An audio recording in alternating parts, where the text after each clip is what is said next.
fast, like a click of a button, and we're back with Brett Glass. Good morning, Brett, and the City Council agenda preview for tomorrow evening. Good morning, Eric. Good morning, Laramie. This is your preview of the Laramie City Council's agenda for Tuesday, October 7th, 2025. The meeting, as usual, will be in the City Council chambers in City Hall. It starts at 6:30 p.m. with a pre-council meeting where the agenda is discussed at 6:15. And you can attend in person, you can attend on Zoom, or you can watch, if you're not going to comment, on YouTube. If you're on YouTube, you go to Laramie City Government, and you will find it. If you want to attend on Zoom, then you need to pull up the agenda on the city's website, and then use the Zoom link to connect. And of course, if you're in person, you go to 406 Ivinson Avenue, which is City Hall. So, this coming Tuesday night, there are a couple of interesting items on the agenda. It starts with the usual call to order, pledge of allegiance, roll call, public comment on non-agenda items, if you want to give council a piece of your mind on some issue that isn't on the agenda for the evening, and then two proclamations and presentations. One of them is Community Planning Month, which they're going to proclaim, and apparently they are going to say nice things about our city planning department. And then there is Code Enforcement Appreciation Month, which is dedicated to appreciating another staff member, Ramon Sandoval, who is our city council code inspector and enforcer, who goes around the city looking for things which, well, some people find it to be a little bit of annoyance when they get a letter from the city saying that they need to do things like cut weeds or get rid of junk in the yard, but other people appreciate it, so that's kind of a mixed bag. Anyway, there are no public hearings scheduled, and then comes the consent agenda, which is a list of items which City Council approves en masse without discussion of any of them. And there are a lot of things on the consent agenda tonight. It's quite a long one, and it includes things like minutes of various board and commission meetings, approving those, a second-hand dealer license for West Block Vintage at 2278 Snowy Range Road. So that's they're going to be selling items that are previously used, and so due to a state statute, they require a license for that. Cemetery deeds, city paying its bill, a renewal of the municipal judge's contract for the year, and this because this is at-will employment, they do it by contract, and every year they have to renew it. A couple of other contracts, and then one contract item in particular which ought to be concerned to a lot of residents. This is an amendment to the contract for the citywide storm drainage master study. This is the study that resulted in the stormwater plan that created such an uproar among various citizens regarding how it was assessed against your property and how much people had to pay. Well, now that the city is reconsidering what it's doing with stormwater, it is proposing to give the same consultants who came up with the plan that the public rejected more money.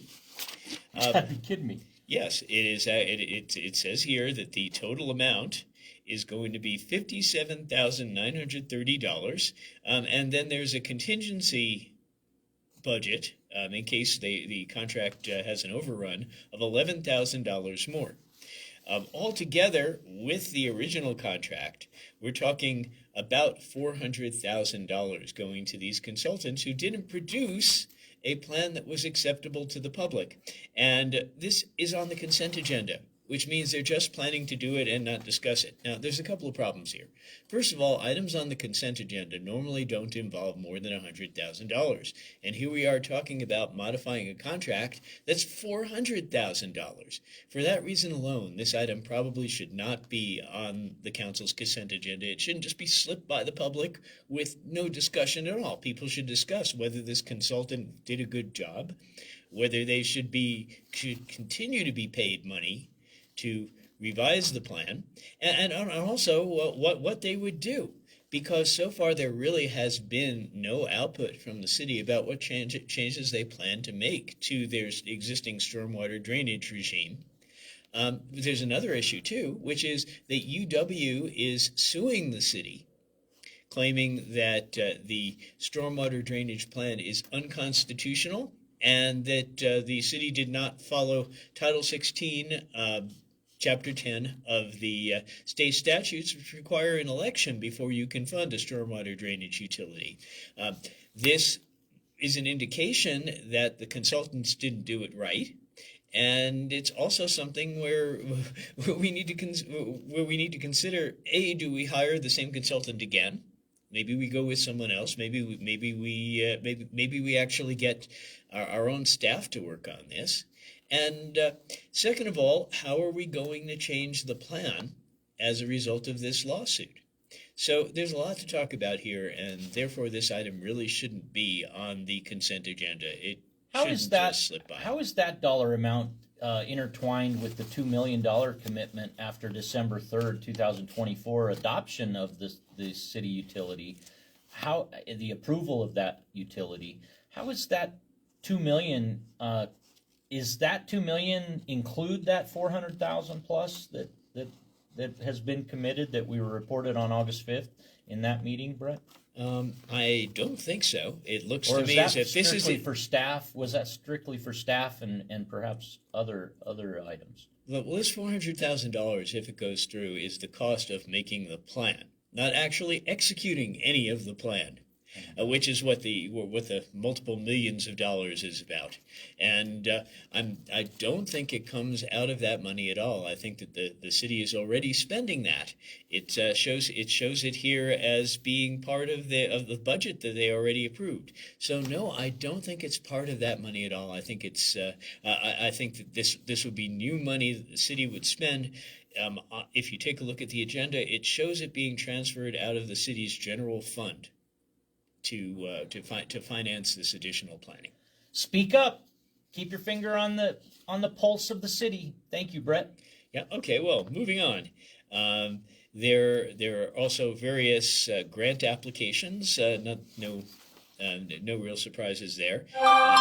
Apparently, we're applying to various government agencies on the state and federal levels for grants of various kinds. That's not a bad thing if we can get the money to do things. And ordinance number 2111, amending Laramie Municipal Code Chapter 15.22.020A relating to nonconforming uses. This is an ordinance which hasn't gotten much discussion, and this is the third reading of it, so it's allowed to be on the consent agenda. This liberalizes somewhat the city's policy regarding making changes to properties which have uses that no longer conform to the city's zoning code. I think it actually should go farther than it does. Maybe in the future there can be an ordinance which relieves the burden of development even more. But it's as it is, the ordinance is not very controversial, and my personal opinion deserves to pass. So anyway, that's what's on the consent agenda for the city council meeting. And then the council moves on after a single vote. The city council moves on to the regular agenda, and there's a couple of items. There's a bid award for reconstructing 15th Street from Grand Avenue to Ivinson. Apparently, that needs to be done now that the city is done with its modifications to the rest of 15th Street. There is a professional service agreement which has to do with water treatment. And then comes probably the most controversial ordinance of the evening, which is original ordinance number 2110, which changes several things in the Uniform Development Code and Laramie Municipal Code related to housing. And the reason why this is controversial is because it makes some changes which people are going to disagree with. The first one and the biggest one is that it allows a trailer park to be built in an R3 zone, which is the largest zone in Laramie and contains most of our single-family houses, without any conditional use permit. which means that there's no review, there's no chance for public comment. You own property in that, or acquire property in the R3 zone. You can build a trailer park next to people's single-family homes, even if it doesn't fit there, even if the streets really can't handle the congestion of having all that housing density, even if there are other issues that the public might want to be concerned about. It's not going to be like and similar. There's no guarantee that it'll be like and similar in build next to existing properties. That's right, and you know, people should have a say. Now, that's not saying that we should reject having Review it mobile on a home case by parks. case basis would Yeah, be they're. healthy. I mean, they are, you know, they are affordable housing, but we don't necessarily want to have that kind of density in an area that can't handle it, or it's really, really incongruous. So there should at least be some discussion.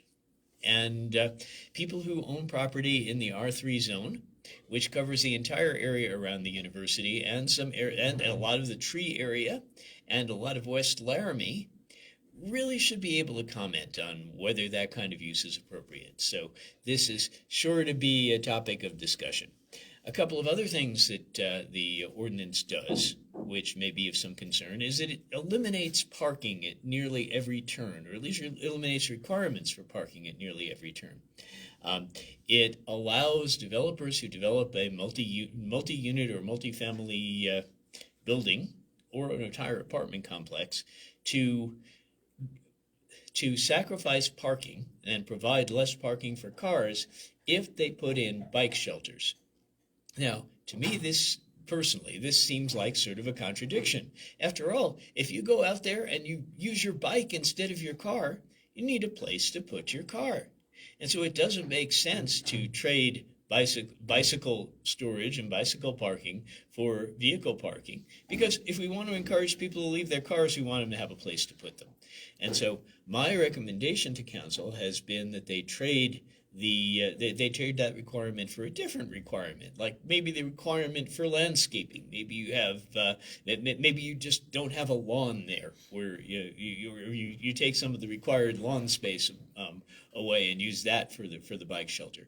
But don't take away parking. People already are finding that parking lots in multifamily developments are full. They don't have a place to park their car. It's overflowing onto the street. When the cars get out onto the street, they block the view of people who are driving and people who are walking and people who are riding those bicycles. And so I don't think we want that. At least my suggestion would be that they consider trading the space used for bicycle storage against something else. Another reduction in parking requirements. The ordinance specifically says that no parking is required if you build an accessory dwelling unit. Now, what's an accessory dwelling unit? It's like, suppose you have a big backyard and you decide maybe you want a little bit more rental income. You may want to build a cottage there and rent it out. Or maybe you want a cottage there for grandma or Mother-in-law. Like that. Yeah. Father-in-law. Yeah, something like that. And Bring family closer together. yeah, and so what the ordinance does is specifically eliminate any requirement to provide parking for that. So again, you're likely to get another car out there on the street. And, well, parking is a scarce resource and a valuable resource in Laramie, and so this would take up more of it. So there is some question about whether, since this person is going to be making money off of this if they rent it, and it's definitely going to add value to the property in any case, it makes sense to say, provide some place for people to park. So again, in my opinion, this should be struck from the ordinance. And then, okay, the next thing, there is in our current Uniform Development Code, there is a table which says what you can do in each of the different zones that you have in Laramie. And right now, it says that you can't just, unless you have a special overlay zone, which I'll get to in a minute, you can't have a residence in an area which is zoned for business. Now, this is silly because we actually want and do already have residences in areas that are zoned for businesses. We have apartments on the second floor downtown. We have the area surrounding the center of downtown, which is still zoned for business out several blocks, has single-family houses in it. And so it makes perfect sense to allow residences in a business zone. If you had the old-fashioned kind of zoning, which is called pyramidal zoning, you'd already be able to do this. And we don't. So one way to fix this is to make that change to the table of allowed uses and allow residences in business zones. So that is actually a good thing in this ordinance, but the ordinance doesn't go far enough. There was a previous patch to the city's zoning ordinances when it went away from pyramidal zoning, where they had something called the residence over business overlay. And this overlay would overlay the business zone and impose certain requirements, and if you met those requirements, you were allowed to have a residence there. Well, if this change is made, the residence over business overlay becomes unnecessary. And that's a good thing because it's one of the most complex parts of our zoning code. You have to twist what you're doing in all kinds of ways to conform to it, and it's much better just to allow the residences in the business zone. Why so many restrictions in life?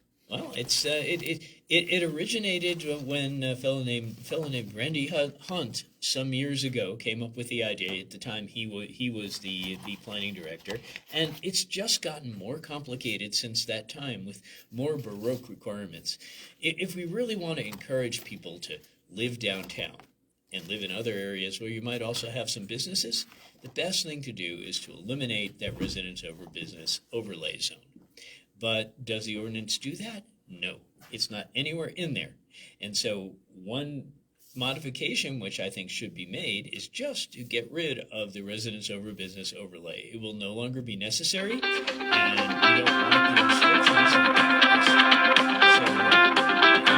in my opinion, this is another change which ought to be made to the ordinance. So there's a lot to discuss, and it's already up to third reading. So council may not actually want to, even if changes are considered, may not want to cast the final vote in favor of this ordinance. But certainly there should be some discussion because all of these things are of interest to the public. A lot of them really matter in terms of providing parking, in terms of providing housing. Why does government call 3 readings in general? Well, state statute requires it in this case. The state statute says that in order to change any municipal requirement involving land use, you have to have 3 readings in front of your city council or whatever your governing body is, and then you also have to have a public hearing. But this ordinance kind of flew under the radar. There were very few comments when they had the public hearing, and they had the public hearing in the same meeting as the second reading. So it really, a lot of people didn't realize yet that this was going on. Is it confusing to have a public hearing, simultaneous meeting as one of your readings? Well, it's the state statute doesn't prohibit it. Maybe it should be a separate thing, but right now there's no requirement, and so very often the public hearing for a zoning change will get lumped together with a vote on that zoning change the same night. My greatest concern with third readings being incorporated in the consent agenda is that it circumvents the public's 3 shots at making comment and giving input. I don't care for it chilling public interaction and engagement, and that certainly is the possibility. Many times people aren't aware, and it takes 3 times to get a message out that there's something happening and it's of importance. And at least by process, it seems, why not give the benefit of the best effort of community and allowing public comment on something versus putting it on consent agenda and not allowing public comment? Yeah. The good news is that this is not on the consent agenda. At least this time, this third reading is on the regular agenda, so it doesn't have to be removed all of a sudden. We can discuss it. But I think the reason why many of these items fly under the radar is because we really don't have sufficient media coverage and all the different media that people consume. We're talking about this here, but as far as I know, the Laramie Daily Boomerang has not covered this ordinance at all and has not published any letters about it. Or weekly articles or updates about it, perhaps, yeah. Nothing. And so essentially people who rely on that, who rely on the Boomerang for their news about the city, haven't been informed that this is going on. On What social about media, what about social media and the age demographic that are age 55 and older? That there's a large number that don't use social media in that age group. yes, that's very true. Now, if you do go to social media, certain platforms like Facebook in particular, there's been some discussion of this. If you're in the right groups, but only if you're in the right groups.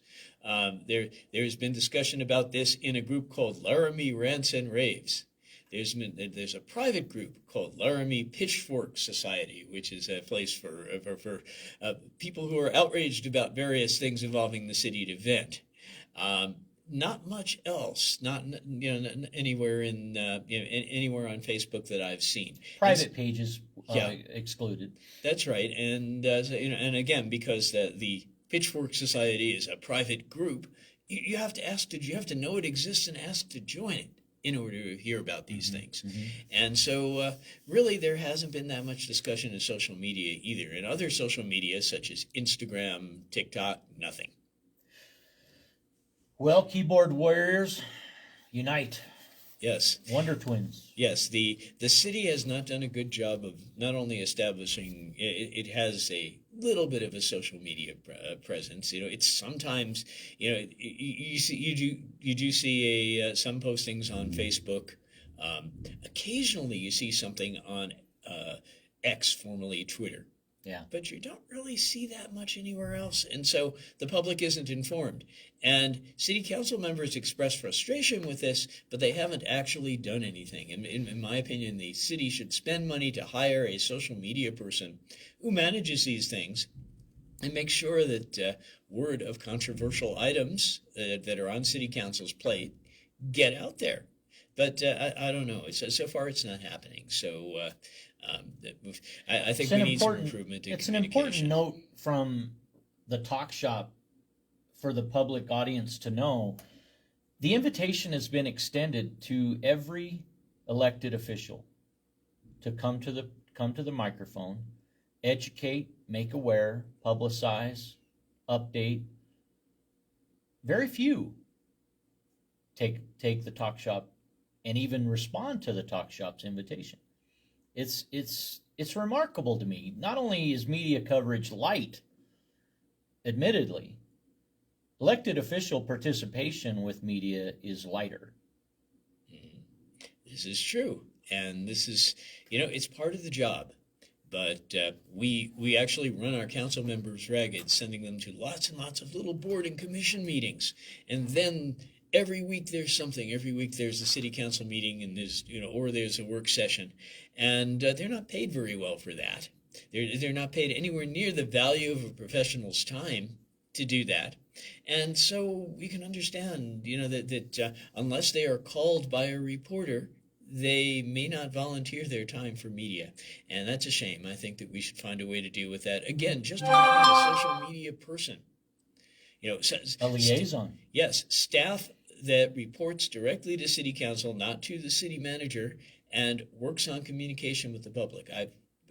For years, I have suggested that they do that, but so far council has not yet. In any case, moving on with the agenda, there is a resolution to appoint a subcommittee of City Council to review city processes and procedures used to receive and evaluate community partner applications and award grant funding.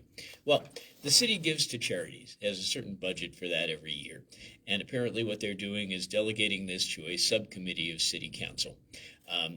It'll be useful to know who the people are, because if you have an opinion as to where the city's charity money should go, you'll want to contact those people. So that's really the interesting thing about this item. Look to see who they appoint. And that's the end almost of the agenda. They'll have another public comment period at the end on non-agenda items. They'll have consideration of future work session topics, and then they will adjourn to executive session. Now, the work session topics, if you take a look at what's coming up, on their schedule, on October 14th, they're going to be talking finally about stormwater. After this, they're probably putting the cart before the horse. They probably should do this before they budget more money for the consultant, but they're doing it afterwards. There's also going to be a presentation from Heirloom Technology, which makes interesting windmills that run sort of like a clothesline around the ground. This is going to be an interesting thing. And the fiscal year 2025 report from the auditor that audits the city's finances. The meetings later in the month and next month haven't been totally fleshed out yet. But hopefully in future weeks we'll see more exactly what the agenda for those will be. And then finally, after all of this, Council will adjourn to executive session. And it says that this executive session is regarding litigation. Undoubtedly, they'll be talking about the UW lawsuit and personnel, because our city manager has accepted a job as city manager of Casper. So when she moves on, I suppose they're going to have to start they'll have to start a search for a new city manager. And probably they So will litigation and personnel matters are two types of items that they'll go into executive session. Yep. Well, Closed doors, yes. council only. Closed doors, we may never hear what goes on. Most likely they will either designate or start advertising for an interim city manager, because that's what we've done in the past when we've changed city managers. Maybe they'll talk about hiring a headhunter to seek a permanent city manager. And again, litigation, we don't know exactly what's up with that. Other than the UW lawsuit, there might be other things going on as well. And that's the end of the agenda as it's been published for this week. There could be changes. If you look at the pre-council meeting at 6:15 p.m. on Tuesday, there might be last-minute items introduced, but this is what's been published on the website so far. Brett Glass, we appreciate your summary this week and all weeks as we continue with the Talk Shop. This segment brought to you by the Scare Crew 2025. They're hosting their haunted house at the American Legion, 417 Ivinson Avenue, rather. That's 417 Ivinson Avenue, the American Legion, the spot for October 24th, 25th, 30th, 31st, and 1st with their haunted house. That addition to the Halloween lineup, most entertaining, and looking forward to that. The Talk Shop will be on location all the month, all the activities, many happening this month. If you or your group or organization have something you would like to publish and publicize, come to the microphone. Let's talk. Let's listen. Let's learn. This is the Talk Shop. I'm Eric Henderson with Brett Glass, and we wish you the best day.